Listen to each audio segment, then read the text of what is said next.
Abonnez-vous à Confessions interdites pour découvrir d'autres histoires. Commençons par celle-ci.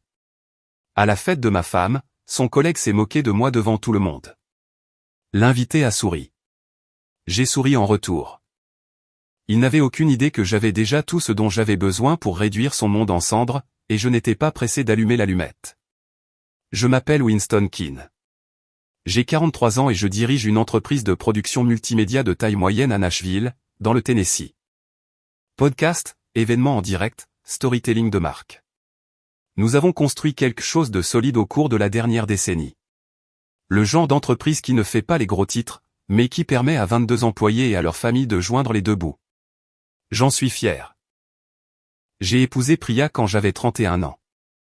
Elle en avait 27, vive, ambitieuse, le genre de femme qui entrait dans une pièce et en comprenait immédiatement la géométrie. Nous avons eu 2 enfants, Jonah, aujourd'hui âgé de 13 ans, tout encoudé en intensité silencieuse, et Nora, 9 ans, la personne la plus bruyante de n'importe quel bâtiment dans lequel elle entre. Pendant 12 ans, j'ai cru que nous formions une équipe. J'avais tort.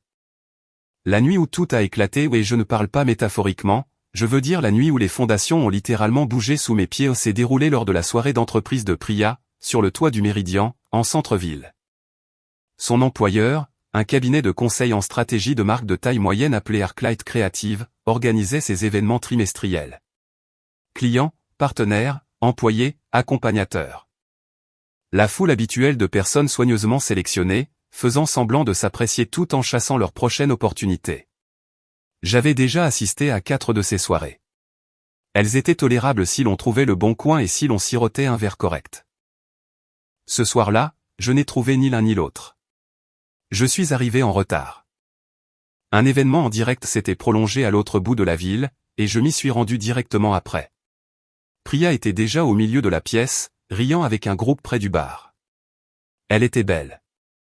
Elle était toujours belle lors de ces événements, comme si elle réservait à la consommation publique une version d'elle-même que je voyais rarement à la maison ces derniers temps. J'ai pris un verre, desserré mon col et commencé à me diriger vers elle. C'est alors que je l'ai vue pour la première fois. Zanny Whitfield, 45 ans, les épaules larges, le genre d'homme qui porte la confiance en lui comme une veste sur mesure. Il se tenait près de Priya, plus près qu'un collègue n'a le droit de le faire, et avait la main posée sur le bar, à quelques centimètres de la sienne. Sans se toucher, juste à côté.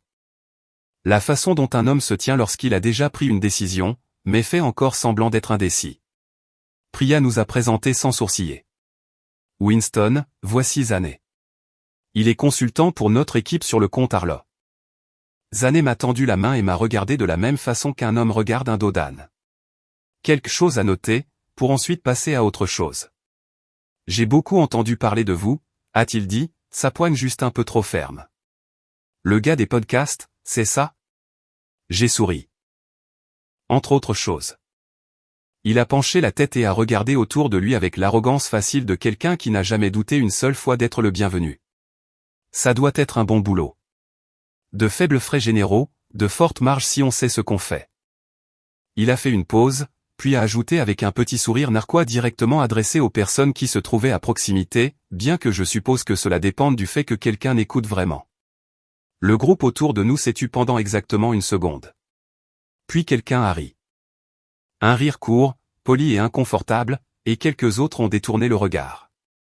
Le sourire de Priya n'a pas vacillé, mais ses yeux ont regardé de côté pendant une fraction de seconde. Je l'ai remarqué. Je suis resté là, tenant mon verre, regardant les invités cacher leurs réactions derrière des gorgées et des regards en biais, et j'ai compris exactement ce qui venait de se passer. Il l'avait fait délibérément, devant ses collègues, ses clients, son monde. Il m'avait attaqué juste pour voir comment j'allais réagir. J'ai posé lentement mon verre et je l'ai regardé. Vous avez raison, ai-je dit, d'un ton égal et sans précipitation. Cela dépend effectivement du fait que quelqu'un écoute. Heureusement pour moi, c'est le cas. Il a soutenu mon regard pendant un instant. Puis il a souri, plus largement cette fois, comme s'il avait obtenu ce qu'il cherchait, et s'est retourné vers le groupe. Je ne lui ai pas dit un mot de plus de la soirée. Je n'en avais pas besoin. Ce dont j'avais besoin, c'était de réfléchir, car quelque chose dans la façon dont Priya ne m'avait pas défendu, et n'avait même pas scié, restait coincé dans ma poitrine comme une écharde. sur le chemin du retour, Nora a appelé de chez sa grand-mère pour nous demander si nous avions pensé à enregistrer ses dessins animés du samedi. J'ai répondu que oui, même si ce n'était pas le cas. Jonah dormait déjà quand nous sommes rentrés. Priya est allée dans la salle de bain, et je me suis assis au bord du lit dans le noir, toujours avec ma veste. L'écharde était devenue une question, et les questions de ce genre ne vous laissent pas dormir. J'ai laissé passer 3 jours avant de faire quoi que ce soit. 3 jours à observer, écouter, garder un visage neutre pendant que mon esprit faisait des heures supplémentaires. Priya n'a rien remarqué. Cela m'en disait long, aussi. Le 4e jour, j'ai engagé un détective privé. Il s'appelait Roy Bassett, la cinquantaine, ancien détective de la police métropolitaine de Nashville. Le genre d'homme qui donnait l'impression d'avoir tout vu 2 fois et d'avoir arrêté d'être surpris la première fois. Un collègue avait fait appel à lui dans le cadre d'un litige commercial 2 ans auparavant et s'était porté garant de lui sans hésitation. J'ai appelé Roy un mardi matin depuis ma voiture, devant le bureau, et je lui ai dit que j'avais besoin d'une surveillance discrète concernant une personne d'intérêt liée à ma femme. Il a posé 2 questions. Combien de temps voulais-je la couverture, et voulais-je des photos ou une documentation complète? J'ai répondu une documentation complète. Il m'a dit qu'il commencerait jeudi. J'ai senti quelque chose changer en moi après cet appel.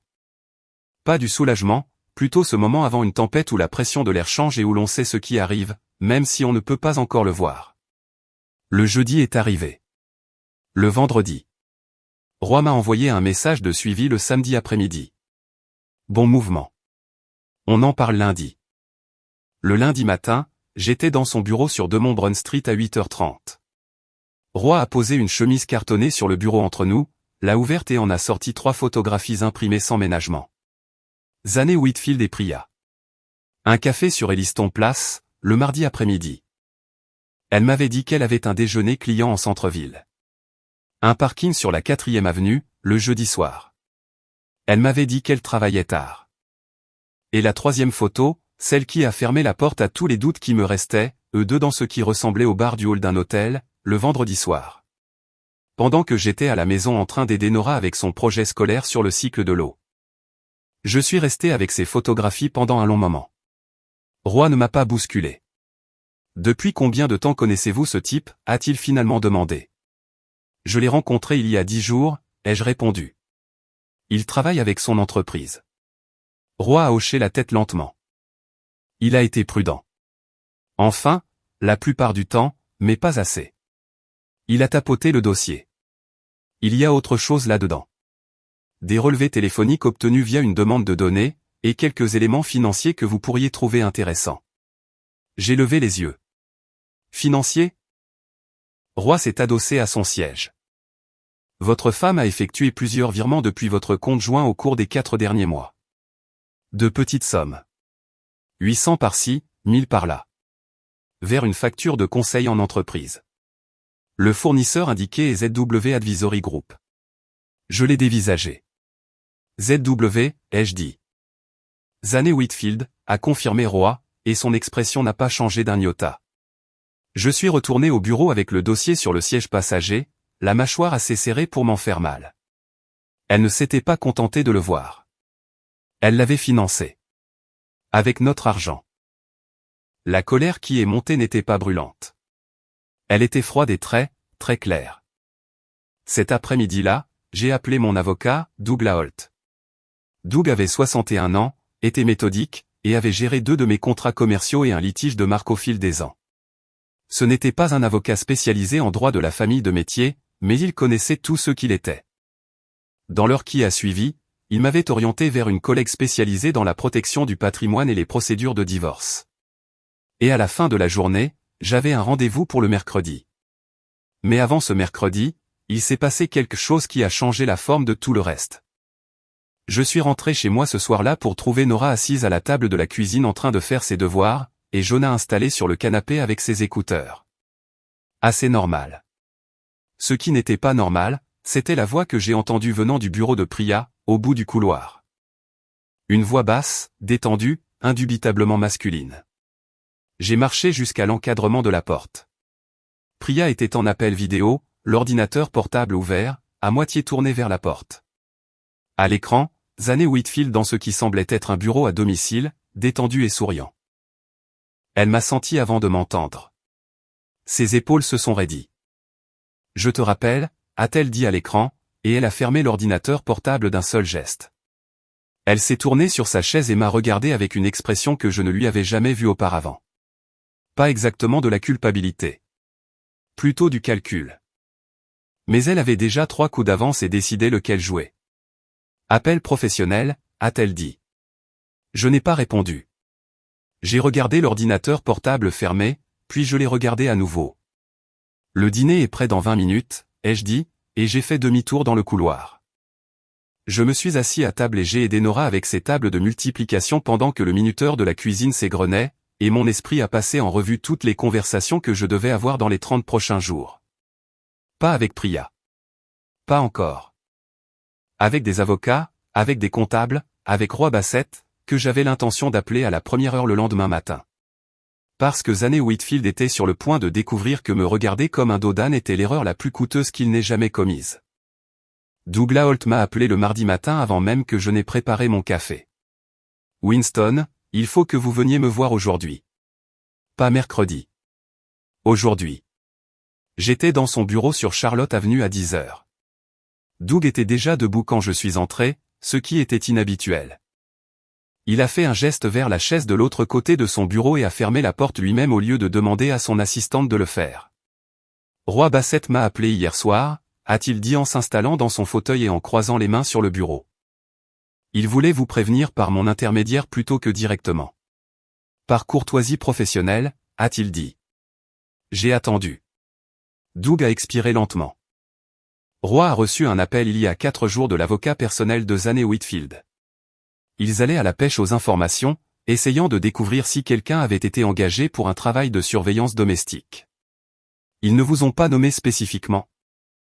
Mais Roy a dit que le moment et la description qu'ils ont utilisés étaient suffisamment proches pour qu'ils veuillent quand même vous prévenir. Whitfield sait que quelqu'un le surveille. Il sans doute, a corrigé Doug. Il y a une différence.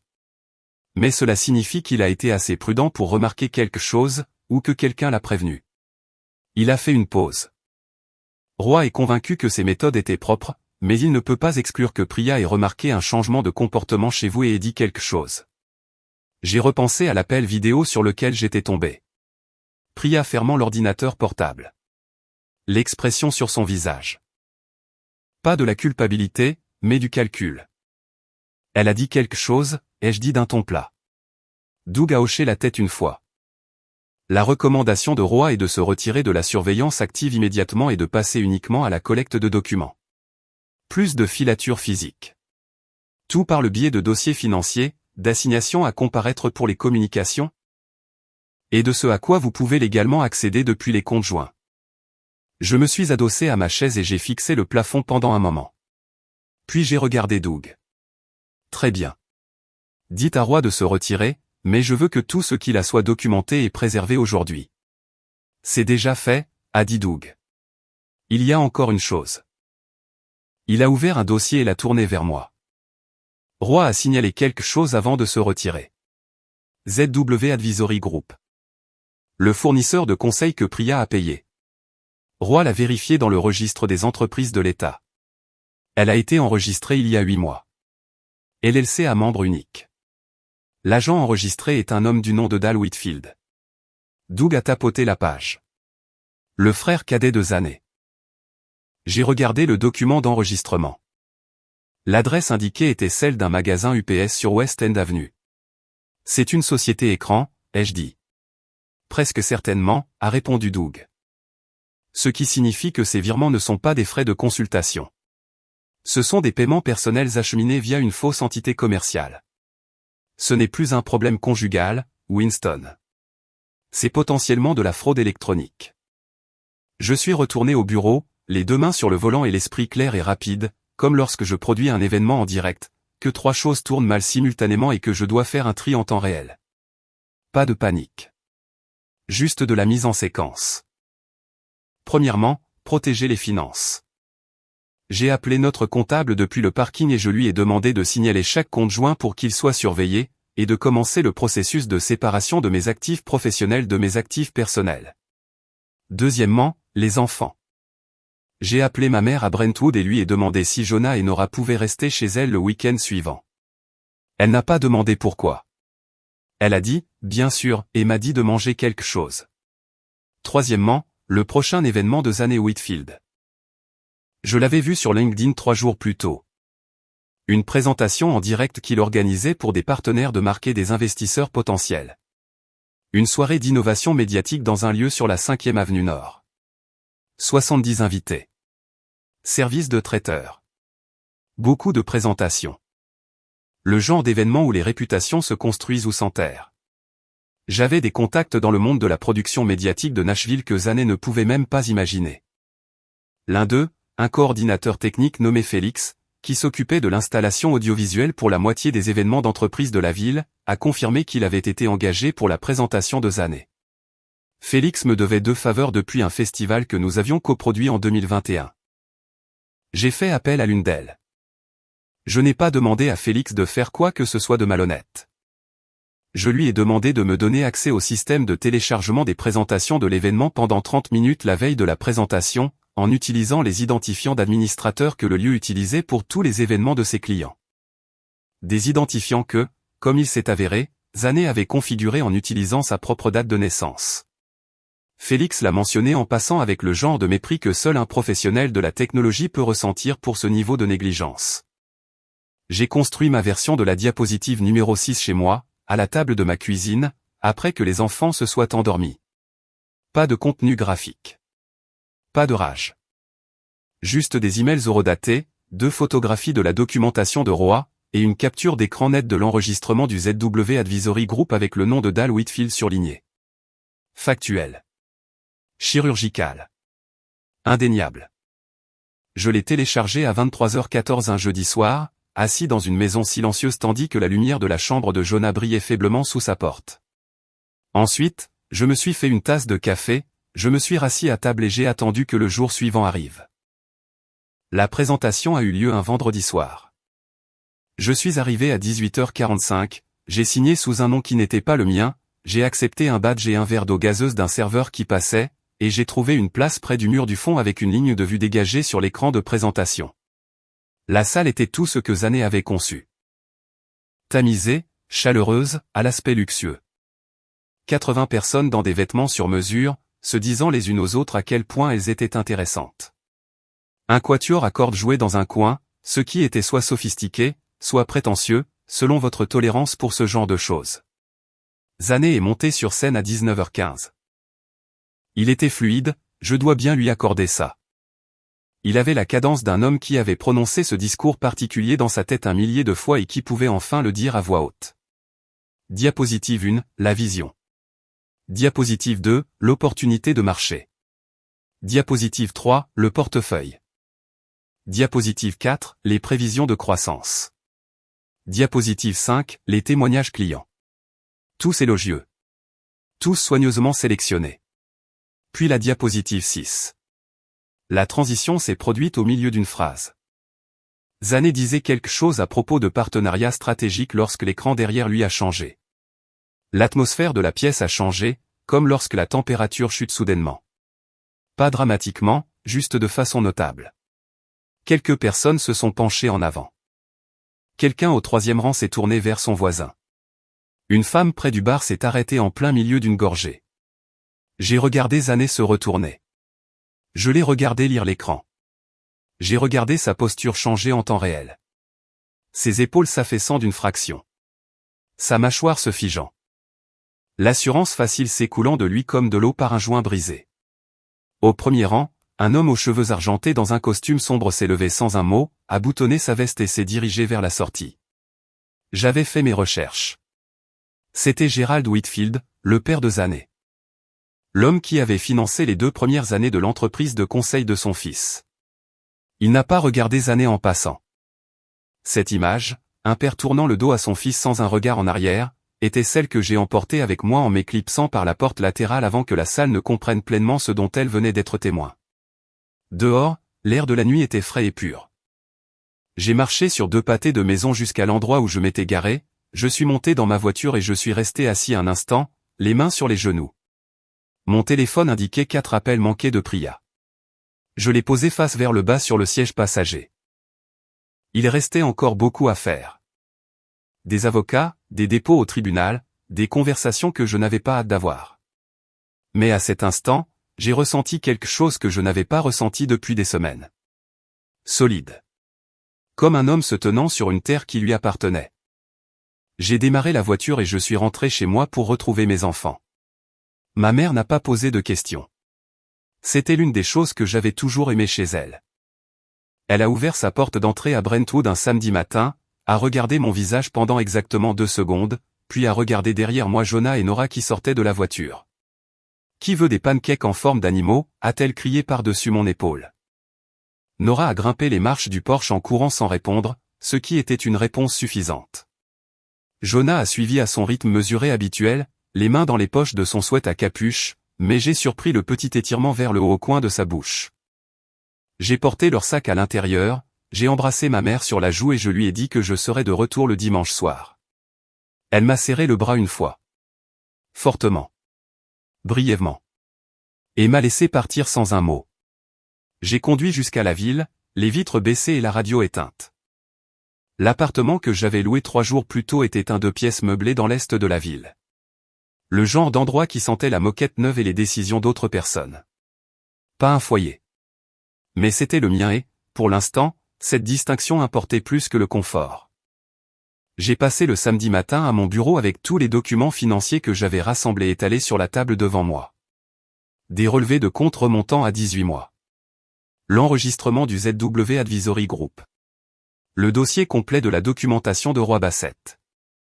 Une copie imprimée de chaque transfert que Priya avait effectué et que j'avais pu retracer, totalisant $4 200 sur cette transaction. Assez petit pour passer inaperçu. Assez grand pour avoir de l'importance. J'ai tout photographié, j'ai crypté les fichiers et j'ai envoyé des copies sur le serveur sécurisé de Dougault. Puis je l'ai appelé. L'angle de la fraude, ai-je dit quand il a décroché. À quel point est-ce solide? Doug est resté silencieux un instant. Assez solide pour le soulever lors des procédures. La fraude électronique via une société écran est une accusation grave. Que le procureur décide de poursuivre ou non, c'est sa décision, mais les documents constituent un dossier convaincant. Il a fait une pause. Comment tenez-vous le coup? Bien, ai-je répondu. Que dois-je faire ensuite concernant la garde? Il m'a de nouveau orienté vers sa collègue, une avocate spécialisée en droit de la famille du nom de Patricia Vann, à qui j'avais déjà parlé une fois. Je l'ai appelée ensuite. Patricia était directe et posée, ce que j'ai apprécié. Elle m'a dit de commencer à tenir un journal détaillé de mon implication en tant que parent.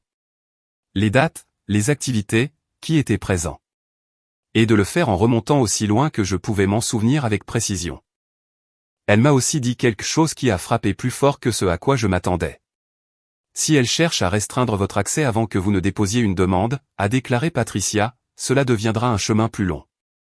Déposer en premier. Déposer lundi. J'ai déposé lundi. Ce dimanche-là, j'ai conduit jusqu'à la maison de ma mère pour chercher les enfants. Nora a couru jusqu'à la voiture avec un dessin au crayon qu'elle avait fait pour le nouvel appartement.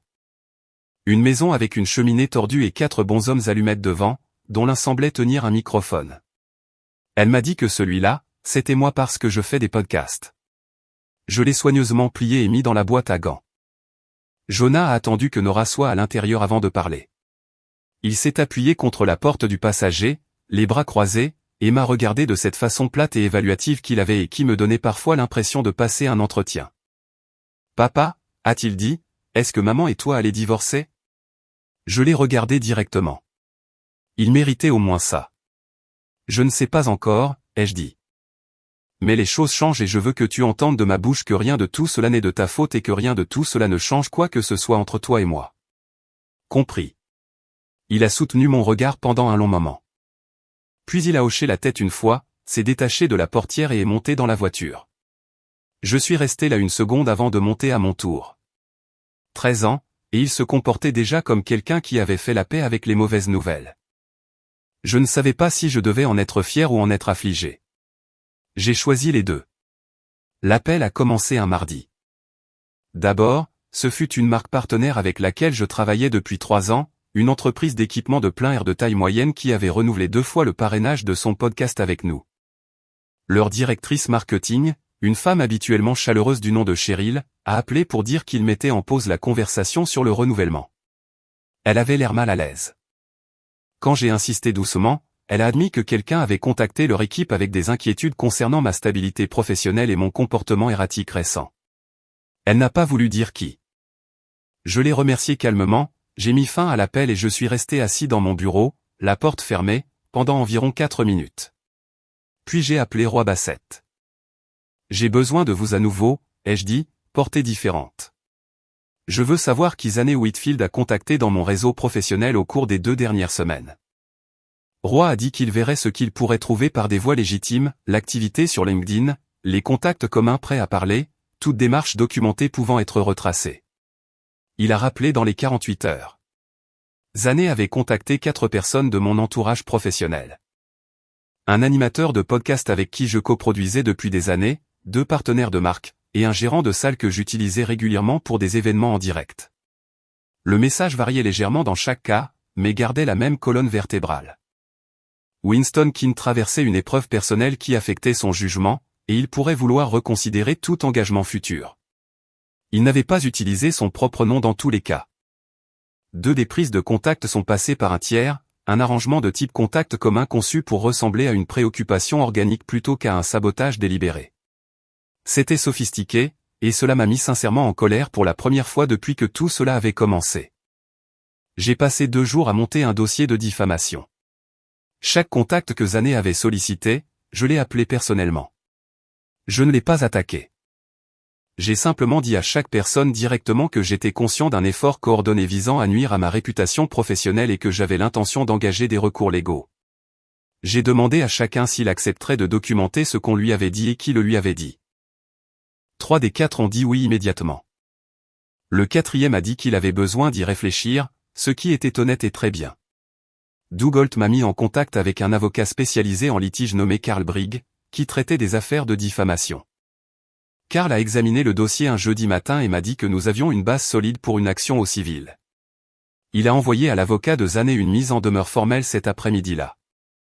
La réponse est arrivée dans les 24 heures, un démenti à peine voilé qui admettait essentiellement que le contact avait eu lieu, tout en argumentant qu'il s'agissait d'une opinion protégée plutôt que d'une diffamation passible de poursuite.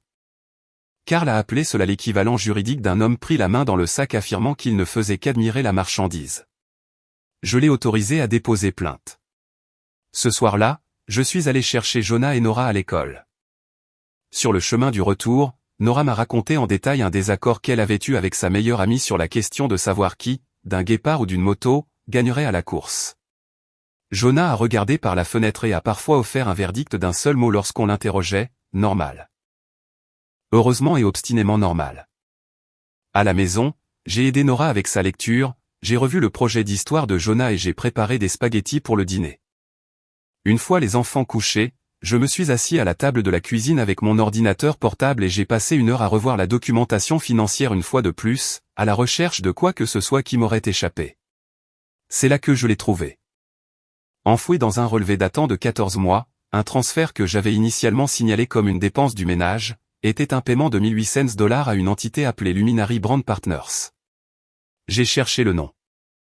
L'agent enregistré était le même magasin UPS sur West End Avenue que pour le ZW Advisory Group. Nom différent, même adresse, même frère. Zanné avait géré au moins 2 sociétés écrans puisant dans nos comptes. Le total, quand je l'ai additionné, était d'un peu plus de $6,000. Je l'ai transmis à Doug sans un seul mot de commentaire. Les documents parlaient d'eux-mêmes. Puis j'ai fermé l'ordinateur portable, éteint la lumière de la cuisine et je suis allé voir mes enfants avant d'aller me coucher. Le message est arrivé un jeudi soir alors que je révisais des contrats à mon bureau. Pas un appel, un SMS provenant d'un numéro que je ne reconnaissais pas, mais le nom à la fin du message le rendait indubitable. Toi et moi. Samedi matin. Parc du Centenaire, pavillon est, 9h. Pas d'avocat, pas de caméra, pas de public. Juste une conversation entre 2 hommes. Viens seul ou ne viens pas du tout. Zanné. Je l'ai lu 2 fois. Puis j'ai posé mon téléphone face vers le bas et j'ai terminé le paragraphe sur lequel je travaillais avant de me permettre d'y penser. La réponse rationnelle était évidente. L'ignorer, le transférer à Doug, laisser les avocats l'ajouter au dossier. C'est ce qu'un homme prudent fait. C'est ce qu'un homme qui protège sa position légale fait. J'ai repensé à la façon dont Zané m'avait regardé lors de cette soirée sur le toit, à sa main près de celle de Priya sur le bar, aux commentaires sur le gars des podcasts lancés à la cantonade, aux 4 contacts professionnels qu'il avait empoisonnés. Aux $6 000 détournés de mon foyer via des sociétés écrans portant le nom de son frère. J'ai répondu par un seul mot, d'accord. Samedi matin, j'ai conduit jusqu'au parc du Centenaire en jean et veste, je me suis garé du côté ouest et j'ai fait le grand tour à pied pour me donner le temps de réfléchir. Le parc était calme à cette heure-là, quelques joggeurs, une femme promenant 2 chiens, un homme plus âgé lisant sur un banc. Nashville au début de l'automne, assez frais pour porter une veste, le genre de matinée qui semblait pure et sans complications. Zané était déjà au pavillon quand je suis arrivé. Il se tenait les mains dans les poches de son manteau, regardant vers la réplique du Parthénon comme s'il posait pour quelque chose. Il s'est retourné quand il a entendu mes pas sur le chemin, « Je ne pensais pas que tu viendrais », a-t-il dit. « Je suis là », ai-je répondu, en m'arrêtant à environ 2 mètres. Il m'a observé un instant. Une partie de l'arrogance facile de la soirée sur le toit était encore là, mais en dessous, quelque chose avait changé. Le procès l'avait atteint. La mise en demeure l'avait atteint. Le fait que Gerald Whitfield ait quitté la présentation de son propre fils avait apparemment atteint la famille d'une manière qui se répercutait encore. « Je veux que ça s'arrête », a-t-il dit, « les trucs légaux, les dépôts de plainte, tout ça. » Je l'ai regardé fixement. « Alors tu aurais dû y penser avant de diriger une société écran à partir de mon compte bancaire. » Sa mâchoire s'est serrée. C'était l'idée de Priya. « Alors Priya en répondra séparément, ai-je dit, et toi aussi. » Il a fait un pas en avant. Sa voix a baissé, et toute prétention de civilité s'est envolée avec. « Tu crois que tu es le premier mec à qui ça arrive? Tu penses que traîner ça devant les tribunaux te donne l'air fort? Ça te donne l'air d'un homme qui n'a pas su garder sa femme intéressée. » Je n'ai pas bougé. Je n'ai pas haussé le ton. Je l'ai regardé de la même manière que je regarde un microphone lorsque le signal coupe en plein enregistrement, calme, évaluant la situation, avec déjà 3 coups d'avance dans la tête. « Tu es venu ici pour me déstabiliser, ai-je dit. Ce n'est pas une conversation. C'est la dernière tentative d'un homme qui n'a plus d'option. » Quelque chose a changé sur son visage à ce moment-là, un éclair de quelque chose de brut, et il a réduit la distance qui nous séparait rapidement. Sa main s'est levée vers mon col. Je n'ai pas reculé. J'ai attrapé son poignet, j'ai tourné ma hanche contre lui, et nous avons basculé sur le côté contre la rambarde du pavillon avec assez de force pour faire trembler toute la structure. Cela a duré peut-être 8 secondes. Un jogger qui arrivait sur le chemin a crié quelque chose et s'est mis à courir vers nous.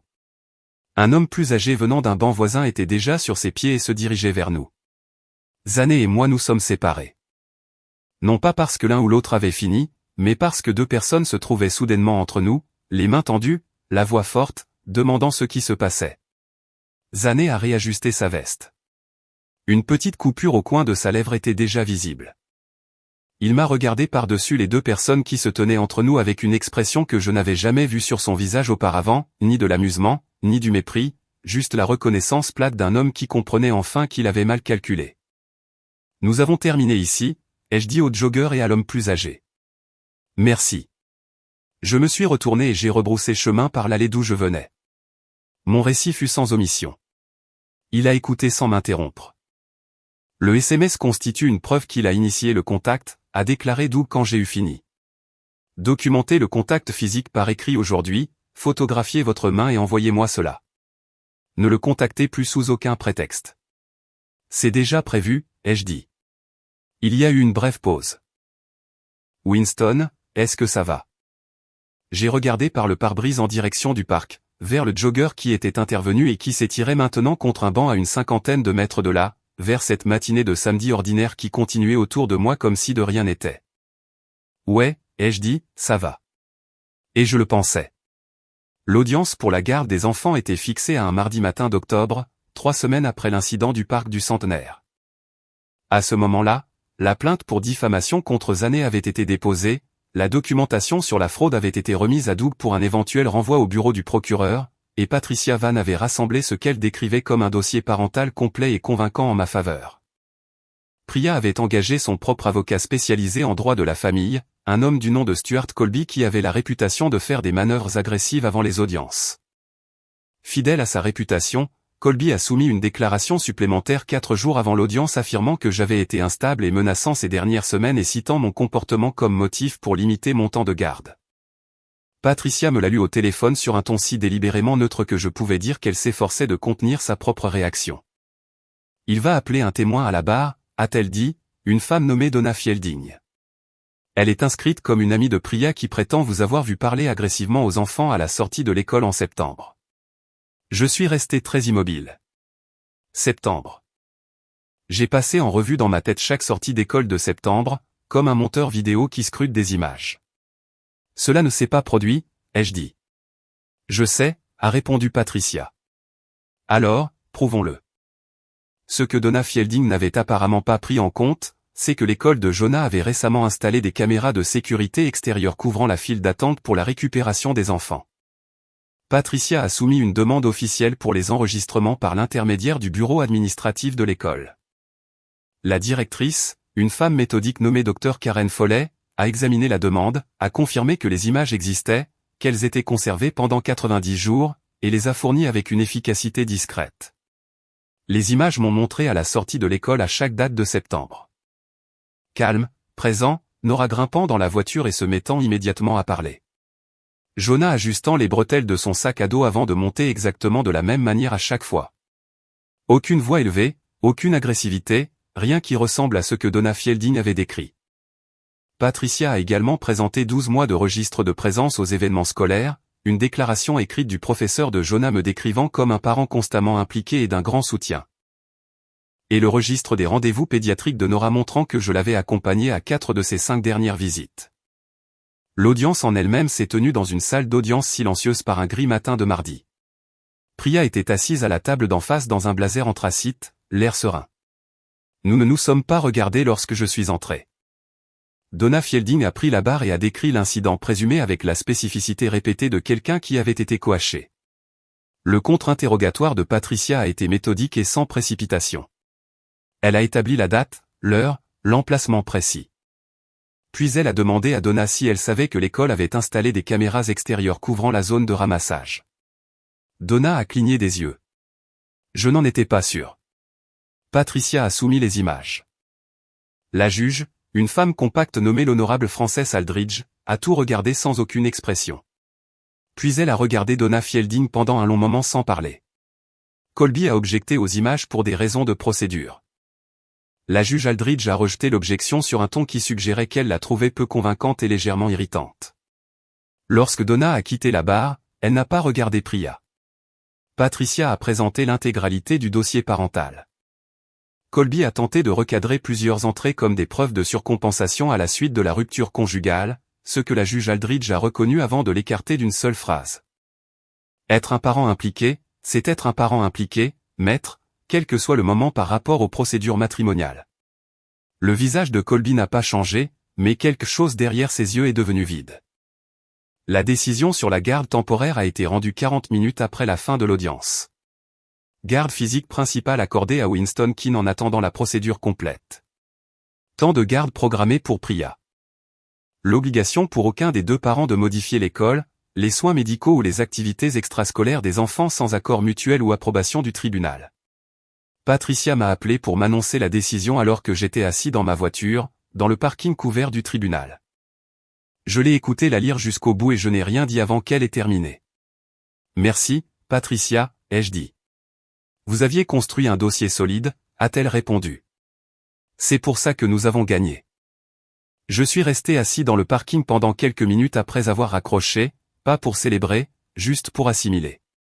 Jonah et Nora allaient rentrer chez moi, dans mon appartement, ce soir-là. Ils allaient manger ce que je préparerais pour le dîner, se disputer pour savoir qui aurait la télécommande et finir par s'endormir dans les chambres que j'avais aménagées pour eux, avec les meubles précis qu'ils avaient chacun choisis au magasin. C'était ce pourquoi je m'étais battu, pas pour le verdict, pas pour la vindicte, juste pour ça. Tout a commencé par un appel téléphonique de Jonah. C'était un vendredi soir de la fin octobre, 3 jours avant ce qui était censé être le week-end de garde prévu pour Priya. J'étais au milieu d'un appel de production avec 2 de mes monteurs lorsque mon téléphone s'est allumé avec le nom de Jonah. Je me suis excusé immédiatement. Jonah ne m'appelait pas de chez sa mère. Il envoyait des SMS, toujours. J'ai décroché et j'ai entendu le bruit de la route. Papa. Sa voix était basse, maîtrisée, de la manière dont il la gardait quand il avait peur mais ne voulait pas le montrer. Nous sommes dans la voiture. Maman a beaucoup de sacs dans le coffre. Elle a dit qu'on allait chez grand-mère Arena à Memphis pour le week-end, mais elle ne te l'a pas dit, n'est-ce pas? Ce n'était pas une question. J'ai gardé une voix calme. Où êtes-vous en ce moment, mon grand? Sur l'île 40 Ouest. Nous avons passé la sortie Bellevue il y a environ 5 minutes. Est-ce que Nora est avec toi? Ouais, elle dort. D'accord. Tu as bien fait de m'appeler. Reste calme. Ne laisse pas ta mère savoir que tu m'as appelé, et je vais gérer ça. J'ai fait une pause. Jonah, je suis fier de toi. Je l'ai entendu expirer. D'accord, a-t-il dit doucement, et il a raccroché. J'étais au téléphone avec Patricia Van avant même d'avoir atteint la porte d'entrée de mon appartement. Patricia avait la ligne d'urgence du juge de permanence pour ce genre de situation exacte. Elle m'a rappelé en 11 minutes. 11 minutes que j'ai passé debout sur le parking de mon immeuble, mes clés à la main, mon esprit passant en revue toutes les options en même temps. J'ai une ordonnance d'urgence, a dit Patricia. La juge Aldridge l'a signée. Je l'envoie à la police métropolitaine de Nashville et au commissariat de Bellevue tout de suite. Ils vont intercepter le véhicule. Les enfants sont dans la voiture, ai-je dit. Je sais. Les agents ont pour instruction de gérer la situation dans le calme. Ils vont l'arrêter, confirmer que les enfants sont présents, et l'informer de l'ordonnance. Pas de drame si on peut l'éviter. Cela a pris 40 minutes. 40 minutes à rouler moi-même vers l'ouest sur l'île 40, non pas parce que j'avais besoin d'être là, mais parce que je ne pouvais pas rester assis sans rien faire. Patricia m'a appelé quand ce fut terminé. Priya avait été arrêtée près de la limite du comté de Dixon. L'agent avait été professionnel. Elle n'avait pas été arrêtée. L'ordonnance exigeait qu'elle ramène les enfants à Nashville et qu'elle remette son passeport dans l'attente de l'audience complète pour la garde. Elle avait obtempéré sans incident, ce qui, selon Patricia, était intelligent sur le plan juridique, même si c'était personnellement humiliant. J'ai fait demi-tour sur une aire de repos et je suis rentré. J'ai retrouvé Jonah et Nora au bureau de Patricia, où ils avaient été amenés par un agent des services à la famille pendant que la situation de Priya était traitée. Nora était réveillée à ce moment-là, assise sur un canapé en cuir à manger une barre de céréales que quelqu'un lui avait trouvée, ayant l'air plus agacé qu'effrayé. Jonah se tenait près de la fenêtre, les bras croisés, regardant le parking. Quand je suis entré, Nora est descendue du canapé et s'est collée contre moi sans un mot. J'ai passé mon bras autour d'elle et je l'ai serrée. Jonah m'a regardé et a dit, je savais que quelque chose clochait quand elle a pris les bonnes valises. J'ai failli rire. 13 ans et il analysait les bagages comme des preuves. Il allait être redoutable un jour. Je les ai ramenés à la maison. J'ai fait des croque-monsieur et de la soupe à la tomate, la demande express de Nora, et nous avons regardé la moitié d'un film d'animation avant qu'elle ne s'endorme sur le canapé et que Jonah ne se retire dans sa chambre. Je suis resté assis dans la cuisine après ça, avec une tasse de café, comprenant silencieusement que ce que Priya venait de faire avait changé sa position juridique de manière irrévocable. Patricia l'a confirmé le lundi suivant. La réponse de la juge Aldridge à la tentative de déménagement a été rapide et sans ambiguïté. Le temps de garde de Priya a été réduit à des visites supervisées dans l'attente de la procédure complète. Son avocat, Stuart Colby, a déposé une objection que la juge Aldridge a rejetée en 4 phrases. Et en arrière-plan, progressant discrètement dans les rouages de la loi fédérale, le bureau du procureur avait reçu le dossier de Doug concernant la fraude de la société Écran. Un enquêteur avait pris contact avec Doug la semaine précédente. Ce processus prendrait des mois, mais il avait commencé, et il irait jusqu'à sa conclusion, que Priya soit à Nashville, à Memphis ou n'importe où ailleurs où elle pensait pouvoir fuir. Ce soir-là, je me suis assis à la table de la cuisine pendant que les 2 enfants faisaient leurs devoirs, et j'ai pensé à quel point j'avais été près de les perdre.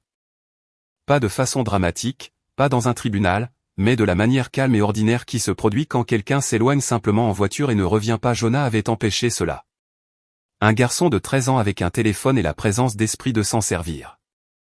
Je me suis fait la note mentale de l'emmener quelque part où il s'amuserait vraiment. Son choix, pas de programme. Il a choisi l'escalade en salle. Évidemment. 4 mois plus tard, Nashville était froide et grise, comme cela arrive en février quand une ville n'arrive pas à décider si elle veut être sudiste ou du Midwest face à l'hiver. L'affaire de fraude contre Priya et le ZW Advisory Group était passée au stade de l'enquête formelle. Le bureau du procureur avait interrogé Doug à 2 reprises et demandé des documents supplémentaires concernant notre compte. L'avocat de Priya lui avait conseillé d'arrêter de parler publiquement de tout ce qui concernait l'affaire, ce qui signifiait que le flot de messages vocaux de plus en plus erratiques que je recevais s'était enfin tari. Zanne Whitfield avait réglé le procès en diffamation à l'amiable. Carl Brigg avait négocié un montant que j'ai placé directement sur un fonds d'études pour Jonah et Nora, sans l'annoncer à personne.